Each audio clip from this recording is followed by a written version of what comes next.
വരുന്ന ആഴ്ച interim dividend, scheme of arrangement തുടങ്ങിയ കോർപ്പറേറ്റ് അനൗൺസ്മെൻറ്റുകളുടെ പശ്ചാത്തലത്തിൽ ഫോക്കസ് ചെയ്യാവുന്ന ചില സ്റ്റോക്കുകളെയാണ് നമ്മൾ ഇന്നത്തെ വീഡിയോ വഴി പരിചയപ്പെടുന്നത്. Mishra Dhatu Nigam limited, REC limited, TVS motor തുടങ്ങിയ സ്റ്റോക്കുകളെ ഇൻട്രിം ഡിവിഡൻഡിൻ്റെ പേരിലും ICICI സെക്യൂരിറ്റീസിനെ സ്കീം ഓഫ് അറേഞ്ച്മെൻറ്റിൻ്റെ പോയിൻ്റ് ഓഫ് വ്യൂവുമാണ് ഫോക്കസ് ചെയ്യേണ്ടത്. ഒരു കമ്പനിയെ അക്വിസിഷൻ്റെയോ അല്ലെങ്കിൽ മെർജറിൻ്റെയോ മുന്നോടിയായി കമ്പനിക്ക് അതിൻ്റെ ബിസിനസ് പുനഃക്രമീകരിക്കാൻ നൽകുന്ന അവസരത്തെയാണ് സ്കീം ഓഫ് അറേഞ്ച്മെൻ്റ് എന്ന് അറിയപ്പെടുന്നത്. ഇവിടെ ICICI സെക്യൂരിറ്റീസിനെ മാർക്കറ്റിൽ നിന്നും ഡീലിസ്റ്റ് ചെയ്ത് ICICI ബാങ്കിൽ ലയിപ്പിക്കാൻ ബോർഡ് തീരുമാനിച്ചിരുന്നു. ICICI സെക്യൂരിറ്റീസിൻ്റെ ഓരോ 100 ഷെയർ ഹോൾഡ് ചെയ്യുന്നവർക്കും ഇനി മുതൽ ICICI ബാങ്കിൻ്റെ 67 ഷെയറുകളായിരിക്കും ലഭിക്കുക. കൂടാതെ ICICI സെക്യൂരിറ്റീസ് എന്ന സ്റ്റോക്കിൽ മാർച്ച് 24 മുതൽ ട്രേഡിംഗും നിർത്തലാക്കും.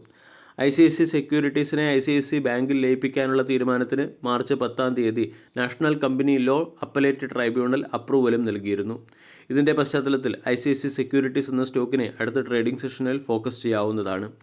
ICICI സെക്യൂരിറ്റീസിൻ്റെ ഷെയർ ഹോൾഡറിന് ICICI ബാങ്കിൻ്റെ ഷെയർ ലഭിക്കുന്നതിനുള്ള റെക്കോർഡ് ഡേറ്റ് ആയിട്ട് നിശ്ചയിച്ചിരിക്കുന്നത് മാർച്ച് 24 കഴിഞ്ഞ ട്രേഡിംഗ് സെഷനിൽ ICICI സെക്യൂരിറ്റീസ് 0.69% ഉയർന്നു 896 രൂപയ്ക്ക് അടുത്ത് ക്ലോസിംഗ് നൽകി. ഒരു വർഷത്തിനുള്ളിൽ 17% റിട്ടേൺ നൽകിയ സ്റ്റോക്കാണ്. രണ്ടാമത്തേത് TVS മോട്ടോർ. TVS മോട്ടോർ 10 രൂപ പെർ ഷെയർ എന്ന റേറ്റിൽ ഇൻട്രിം ഡിവിഡൻഡ് പ്രഖ്യാപിച്ചു. 475 കോടി രൂപയാണ് കമ്പനി ഡിവിഡൻഡ് പേ ഇനത്തിൽ ഡിസ്ട്രിബ്യൂട്ട് ചെയ്യുന്നത്. ഡിവിഡൻഡിൻ്റെ റെക്കോർഡ് ഡേറ്റ് മാർച്ച് 26 TVS മോട്ടോറിൻ്റെ ഷെയറുകൾ 2.86% ഉയർന്ന് 2413 രൂപയ്ക്ക് അടുത്താണ് ക്ലോസിംഗ് നൽകിയത്. കഴിഞ്ഞ ഒരു വർഷത്തിനുള്ളിൽ 12% റിട്ടേൺ നൽകിയ സ്റ്റോക്കാണ്. മൂന്നാമത്തേത് REC. ഡിവിഡൻഡിന് വളരെ പ്രശസ്തമായ കമ്പനിയാണ്. വിവിധ പവർ പ്രോജക്റ്റുകൾക്ക് ആവശ്യമായിട്ടുള്ള ഫിനാൻഷ്യൽ എയ്ഡ് നൽകുന്ന NBFC സെക്ടറിലെ ഒരു കമ്പനി കൂടിയാണ് REC. REC 2024-25 വർഷത്തിലെ 4ാമത്തെ ഡിവിഡൻഡാണ് കഴിഞ്ഞ ദിവസം പ്രഖ്യാപിച്ചത്. 3 രൂപ 60 പൈസ പെർ ഷെയർ എന്ന റേറ്റിലുള്ള ഡിവിഡൻഡ് പ്രഖ്യാപിച്ചിട്ടുണ്ട്. ഡിവിഡൻഡിൻ്റെ record date March 26 dividend amount April 16 അല്ലെങ്കിൽ അതിന് മുൻപോ ലഭിച്ചേക്കും.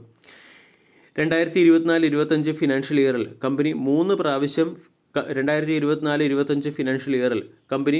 പ്രാവശ്യം ഡിവിഡൻഡ് പ്രഖ്യാപനം നടത്തിയിട്ടുണ്ടായിരുന്നു. ഫെബ്രുവരി 14 4 രൂപ 30 പൈസയും നവംബർ 8 4 രൂപയും ഓഗസ്റ്റിൽ 3 രൂപ 50 പൈസയും കമ്പനി ഡിവിഡൻഡ് പ്രഖ്യാപിച്ചിരുന്നു.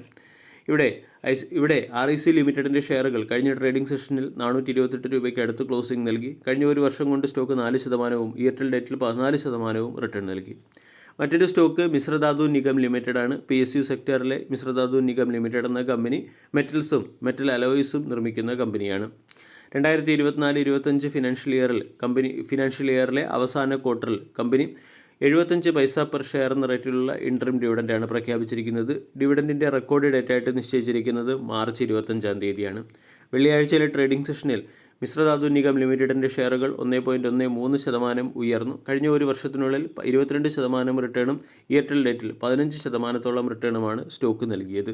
വീഡിയോ എല്ലാവർക്കും ഇഷ്ടമായി എന്ന് വിശ്വസിക്കുന്നു. Thank you.